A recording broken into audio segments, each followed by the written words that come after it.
Tata Motors अपने business को दो अलग लिस्टेड कंपनीज में स्प्लिट कर रहा है।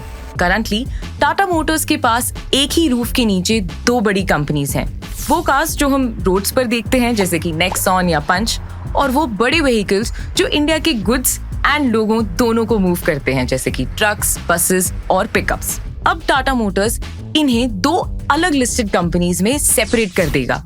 एक सिर्फ कमर्शियल व्हीकल्स पर फोकस करेगा, मतलब ट्रक्स, बसेस और पिकअप्स, और दूसरा पैसेंजर व्हीकल्स पर फोकस करेगा जैसे कि रेगुलर कार्स, इलेक्ट्रिक व्हीकल्स और जैगुआर लैंड रोवर। अगर आप टाटा मोटर्स शेयर होल्डर हो तो आपके लिए इसका क्या मतलब है, चलिए इसे अच्छे से समझते हैं। हर एक शेयर के लिए जो आप करंटली होल्ड करते हैं, आपको नई कमर्शियल व्हीकल कंपनी का एक शेयर मिलेगा।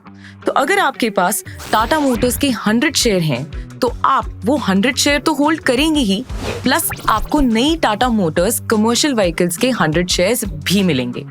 कंपनी ने अक्टूबर 14, 2025 को रिकॉर्ड डेट सेट की है वो शेयर होल्डर्स को डिटरमाइन करने के लिए जो डीमर्जर के लिए एलिजिबल होंगे।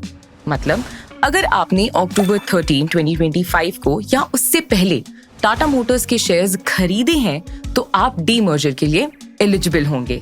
रिकॉर्ड डेट पे मतलब अक्टूबर 14, 2025 को Tata Motors shares special pre open session में प्राइस डिस्कवरी के थ्रू जाएंगे जो 9 AM से 9:45 AM तक की होगी। इस सेशन के दौरान सिर्फ ऑर्डर प्लेस, मॉडिफाई या कैंसिल कर सकते हैं। ऑर्डर मैचिंग सेशन के एंड में होती है, जबकि रेगुलर ट्रेडिंग 10 AM से 3:30 PM तक होती है। टाटा मोटर्स के सारे एग्जिस्टिंग F&O कॉन्ट्रैक्ट्स जो अक्टूबर, नवंबर एंड दिसंबर में एक्सपायर होने थे, वो अक्टूबर 13, 2025 को एक्सपायर हो जाएंगे और अक्टूबर 14, 2025 से रिवाइज्ड लॉट साइज के साथ ट्रेडिंग के लिए दोबारा इंट्रोड्यूस किए जाएंगे जब स्पेशल प्री ओपन सेशन खत्म हो जाएगा। टाटा मोटर्स कमर्शियल व्हीकल्स के शेयर्स NSE और BSE पे अलग से लिस्ट होंगे और ट्रेडिंग शुरू होगी जब शेयर्स शेयर होल्डर्स के डीमैट अकाउंट में क्रेडिट हो जाएंगे और एक्सचेंज पे लिस्ट हो जाएंगे। इस प्रोसेस में यूजुअली रिकॉर्ड डेट से 30 से 45 दिन तक लग जाते हैं। क्योंकि टाटा मोटर्स निफ्टी 50 का पार्ट है, टाइमलाइन छोटी भी हो सकती है। आपको CDSL से ईमेल मिलेगा जब शेयर्स आपके डीमैट अकाउंट में क्रेडिट हो जाएंगे। जब एक कंपनी डीमर्जर के थ्रू जाती है तो ये बेसिकली एक बिजनेस को दो से ज्यादा इंडिपेंडेंट पार्ट्स में स्प्लिट कर रही होती है, जिससे आपकी टोटल वैल्यू चेंज नहीं होती, लेकिन ये आपके होल्डिंग्स के एवरेज प्राइस को अफेक्ट करता है क्योंकि आपकी इन्वेस्टमेंट्स अब दो अलग कंपनीज के बीच में डिवाइड हो जाती हैं।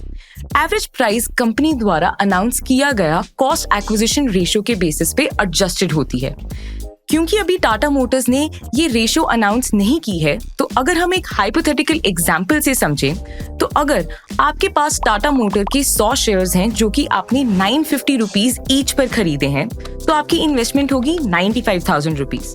डीमर्जर के बाद मान लेते हैं कि value of Tata Motors and Tata Motors commercial vehicles के बीच में 60-40 में स्प्लिट होती है, तो आपकी एडजस्टेड कॉस्ट प्राइस कुछ रफली ऐसे निकल कर आएगी 570 rupees per share for Tata Motors, जो कि 950 रुपीज का 60% होगा, एंड 380 पर share Tata motor commercial vehicle के लिए जो 950 का 40% होगा।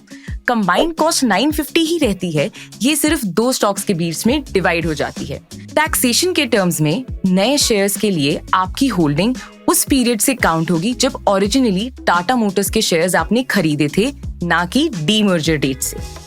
टैक्स सिर्फ तब एप्लीकेबल होगा जब आप अपने शेयर्स को सेल करेंगे। अगर आप 1 साल से बाद अपने शेयर्स को सेल करते हैं तो उस पर आपको 12.5% का टैक्स लगेगा, वो भी 1.25 लाख के बाद। एंड अगर आप अपने शेयर्स 1 साल के अंदर बेचते हैं तो आपको 20% का टैक्स लगेगा। अगर आपके पास डीमर्जर के बारे में कोई भी क्वेश्चन है, आप अपने सवाल ट्रेडिंग Q&A पे पोस्ट कर सकते हैं। लिंक आपको नीचे डिस्क्रिप्शन में मिल जाएगा। सिक्योरिटीज मार्केट में इन्वेस्ट करने की जिम्मेदारी मार्केट रिस्क के अधीन होती है। इन्वेस्ट करने से पहले रिलेटेड डॉक्यूमेंट्स को ध्यान से पढ़ें।